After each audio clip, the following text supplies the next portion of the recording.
All right, hi everyone. I've been assigned to do the review for topic 8, which is all about orbitals. And so I made a little presentation to go along with it, and I hope it helps you guys out. So start off with what is an orbital. When most people think of how electrons orbit an atom, they tend to think of the circular shapes like the ones we see on the Big Bang Theory logo. We think of like the Niels Bohr logo, or the Niels Bohr model with the rings around with the different energy levels. But we now know that electrons have a wave-particle duality. So although they're a particle, they travel like a wave, just like everything does. And because they're so small in size, that wave actually does matter. They're going fast enough, and they're small enough that they have this wave nature. And so we talked about standing waves in class, where there's the two nodes on each end that stay the same. And like a violin string, it makes that sound because of the standing wave. The electron kind of has this smear around the nucleus. That's its standing wave, and that's where it resides. Later on, we talk about wave functions and stuff, and it's there 90% of the time in the square root of the wave function. And we define the orbital as a 3D probability distribution for an electron. Once again, it's just a probability, it's not certain, but it's where we expect the electron to be. So when we're writing out orbitals, we use 3 different quantum numbers to describe the size, shape, and orientation of an orbital. So they're represented by the letters N, which is our energy size, or energy levels. It grows out, creating nodes, as we talked about later too. Then our L, our angular momentum number, which is the shape of the orbital. And then we have our M sub L, which kind of determines from, we have our energy size and our shape, and the M sub L determines how that is oriented. And we'll go more into those as we continue through the review. But as the orbital energy level grows, smaller orbitals continue to exist, whether they have electrons in them or not. So they're all existing at once, even if they're empty. I think the analogy was made in class, it's like an apartment room or a room in a house that even though there's nobody in that room still exists. And so the number of orbitals is determined by those first 2 quantum numbers, the third one, and then there's also a 4th orbital as well that we'll talk about eventually. Those don't determine how many orbitals there are, but what's happening in those orbitals and how they're oriented. So there are 3 quantum numbers that we use, just like we talked about on the last slide, to define the orbital. It's like much like a street address that will progressively narrow down where specific houses. Quantum numbers gradually show us what the orbital looks like, just like we mentioned. There's also a 4th orbital, like I just said. That's the spin of the electron, not the orbital itself. Okay, so the first principal number that we talked about was n. And for n, all values of n must be greater than 1.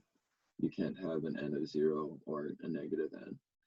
And this tells us the energy level. So if we look in these pictures up here, we see this being a 1n orbital, like our n equals 1, n equals 2, and n equals 3. And as you can see with each n, there's another ring, another energy level surrounding those. So this would be for s orbitals. We'll talk about what the s means in a second.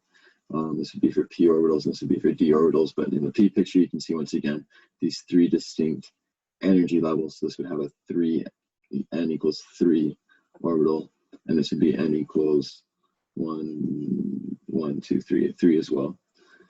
And so we can see kind of the levels to determine our n or for that first quantum number. So the same interpretations of transitions from the Bohr model. So that's what n represents, those energy changes. So sometimes this can be represented in a picture like this, where we have the lines with the arrows. Obviously, the further the energy drops, that's more energy released. And as we know, more energy means shorter wavelength and a higher frequency. So we see our different wavelengths here producing different colors of light depending on how those move through the orbital. We see the circular model down here representing the same thing. But but these are different quantum numbers. You'd have quantum number n here, like it says, or 1 here, quantum 2 and 3.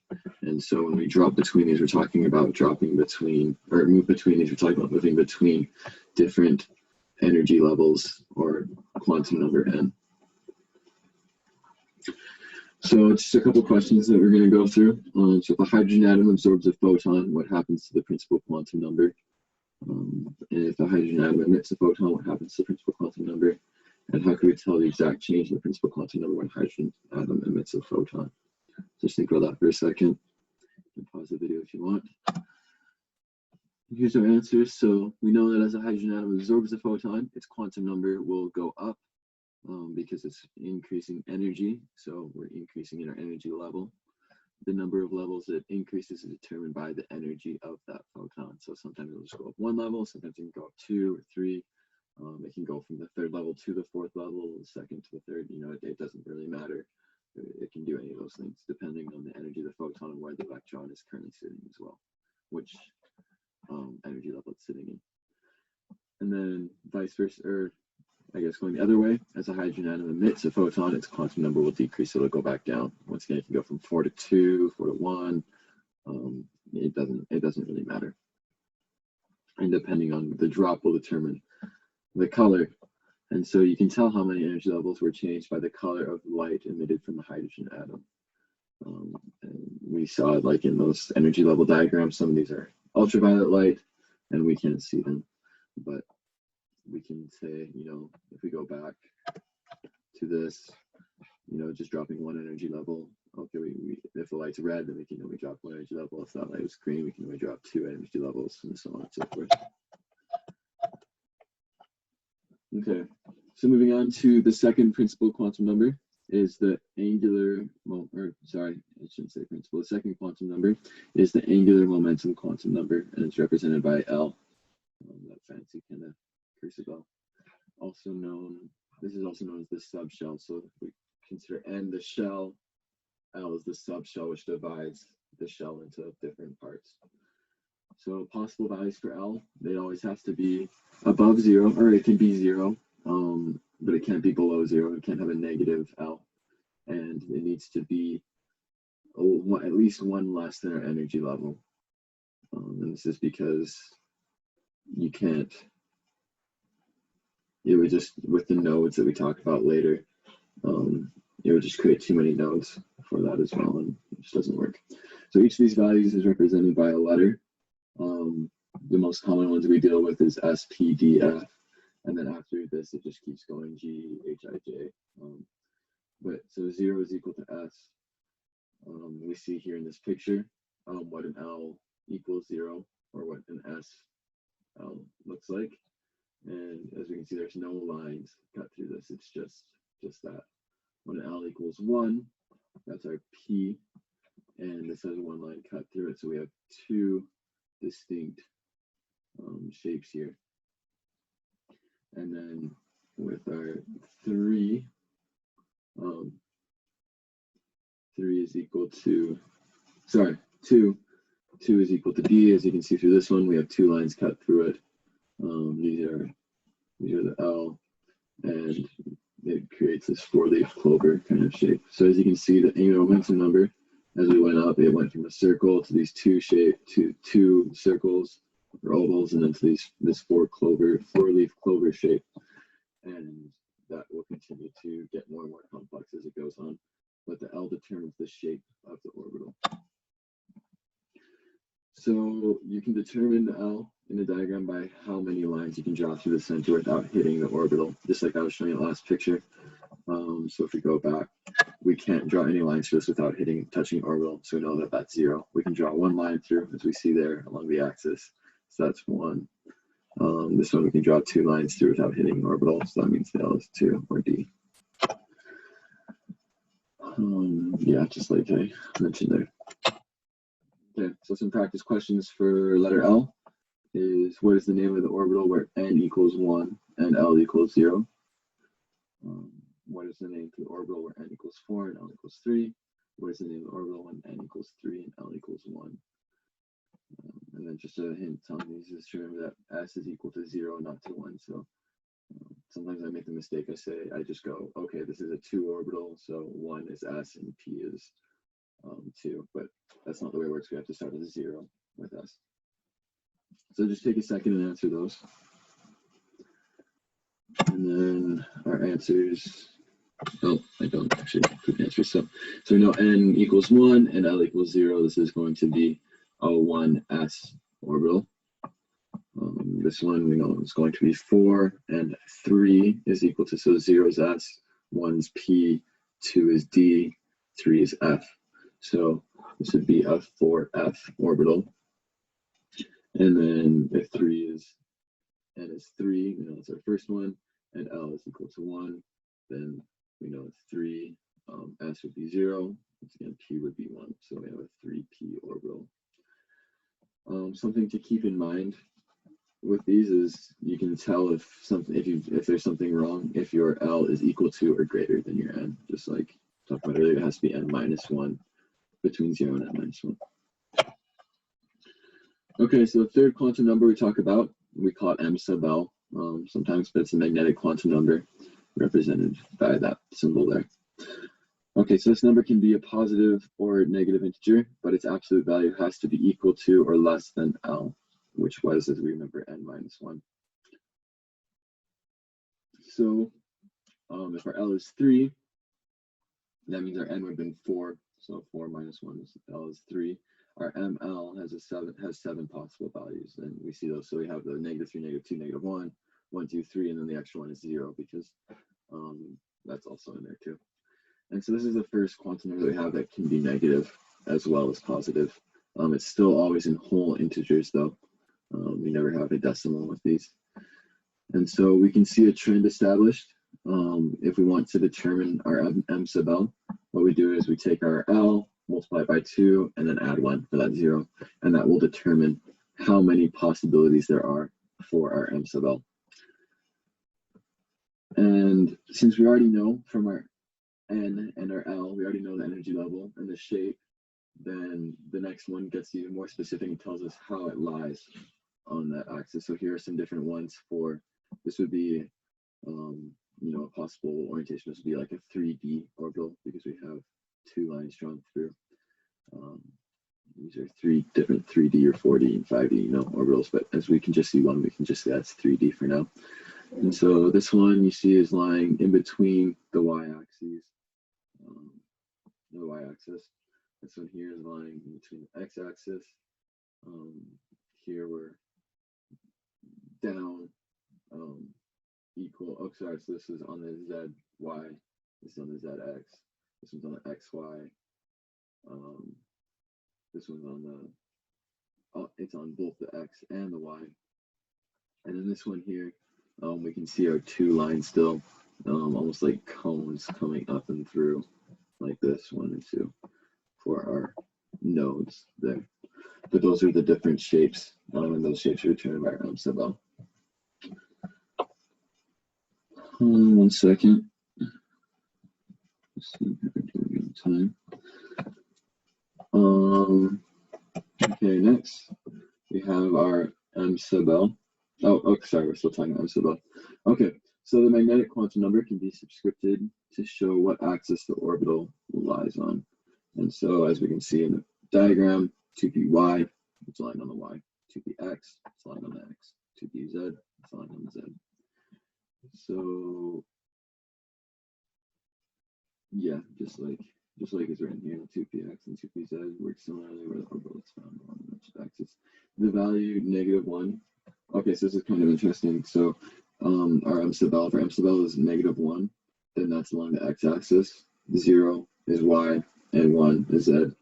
There's more options for further orbitals, but these are the only options for P, because we know P is 1, is equal to 1. So we know P is equal to 1, so our values are -1, 0, and 1. And so we have 1 on the y, 1 on the x, and 1 on the z. So some practice questions for this one. How many different M sub L values are there for a 4p orbital? So if we think about this, if it's a p, that's sp, so -1. So we have -1, 2 times -1 plus 1, then we have 3 possible orbitals for 3D. Sorry, not -1, just 1. 2 times 1 plus 1, 3. For 3D, we know that D is equal to 2, and so we have 2 times 2 is 4 to 5, so we have 5 for 3D. And then for an app orbital, we know it's equal to 3. Our L is 3 in this situation. And 3 times 2 is 6, plus 1 is 7. So a 5f orbital would have 7 values of m sub L. Okay, so putting them all together now, Dr. Mortensen talked in his lecture about that poem with the 7 wives and the 7 sacks and the 7 cats and the 7 kids and so on. And it makes it so you have all these different things going on. But if we put this in reference to our quantum numbers, if we just have the energy level, then it would be just like saying, so let's say each one of these wives has 7 sacks, each one of the sacks has 7 cats in it. We narrow it down to 1 wife, or our 1 energy level. There's still lots of different possibilities there could be, but that narrows it down to the first one. So we narrow it down to 1 wife. If we have the angular momentum number as well, or the specific sac, we can then narrow it down to a more specific group. So now we know the shape of that orbital as well. We know, this wife, this sac. There's only 7 different options, which might sound familiar to the last slide with this 5f orbital. There's 7 different options for M sub L. And then if we have the M sub L, then we can accurately identify 1 orbital, or which exact cat we were talking to in the situation of 7 wives, 7 sacks, and 7 cats. And so with all 3 of these numbers, we can determine the exact orbital that we're looking for. Okay, so going back to the Bohr model for a second now. So each shell contains a distinct number of electrons in the Bohr model. So in n equals 1, there are 2 electrons present. In n equals 2, there are 8. In n equals 3, there are 18. And you see the pattern that's established here is that the number of electrons is equal to 2n squared. And once again, n, this should be a lowercase n, sorry, is our principal quantum number. And so as we grow in energy level, we grow in electrons in the model. So let's talk about why that happens. So when n equals 1, then L has to be equal to 0, and M sub L also has to equal 0. So there's only 1 orbital, and each orbital, we'll talk about this in a second, each orbital can only hold 2 electrons. So if there's 1 orbital, then there's 2 electrons. When n equals 2, then we have 2 possible values for L and 3 possible values for M sub L. So when L is 0, there's 1 possible orbital. When L is 3, there are 3 possible orbitals.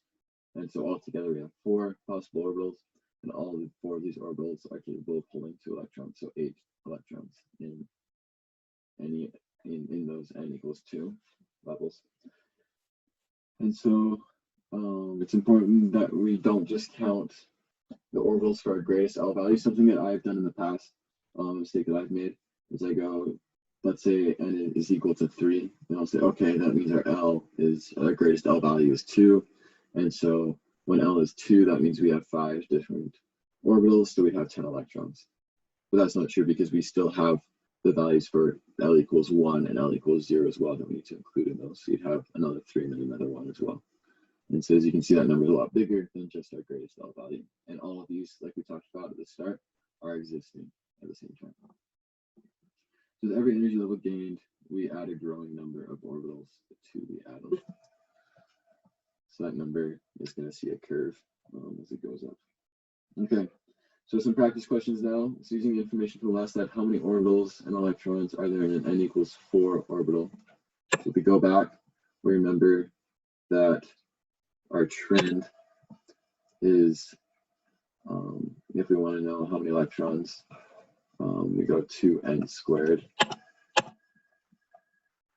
So if n equals 4, then we 2n squared, 8.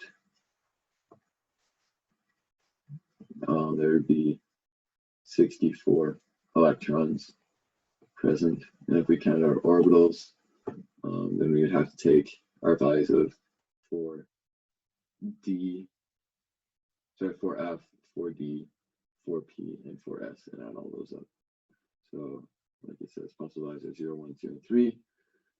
0 contains 1 orbital, L equals 1 contains 3 orbitals, L equals 2 contains 5, L equals 2 contains 7. So if we add all these up, we have 1, 4, 9, 16, and that's our total number of orbitals, and then we multiply that number by 2 to get the number of electrons present. Sorry, the 64 was wrong. It's 32 electrons present. Okay, so now the question is, since electrons are negatively charged, then why can they exist in the same orbital? If they want to repel from each other, then how are they existing in the same orbital if there's all these different orbitals present? And that's when our m sub s comes into play. So m sub s represents the spin of an electron in an orbital. And the spin of that electron, it generates a magnetic field. So magnetic fields can either be north-south or south-north. You know, they can take any direction, but we know a south and a north attract each other, a north and north would repel each other, a south and south would repel each other. And so in this, if they're spinning opposite ways, then one will have the north on one side, one will have the south, and they attract each other just enough that they can exist in the same orbital. They still repel each other because they're negative, but that magnetic field makes it so they can exist in the same orbital. And we represent these values with either a positive 1/2 or a negative 1/2. Those are the only two options. And we'll never have two positive 1/2s or two negative 1/2s electrons in the same orbital, because then they would just repel each other more and they wouldn't exist in the same sphere. Sorry, the same orbital. And yeah, this is just what I was talking about earlier. But yeah, so that m sub s value always has to be positive 1/2 or negative 1/2. And this isn't actually how you write this, but you use subscript to s. Let's always say sub. So subscript to s. Okay, just a couple of rules then at the end. So the Pauli exclusion principle. This means that no two electrons in the same atom can have the same quantum numbers. This is what I talked about earlier. So after we get down to our m sub l, our first three, then we know the exact specific orbital. That's the only orbital it can be. And then we add that fourth one, then that determines the electron out of the two electrons that are existing in there. So every electron in an atom has a different quantum number set. So yeah, every electron has a unique set of 4 quantum numbers, and all electrons, that means that all electrons can be uniquely identified in an atom, so we can always know which one we're talking about if we're looking at a model or a diagram. Okay, so that's the end of my presentation. I hope that was helpful for you guys, and thank you for watching.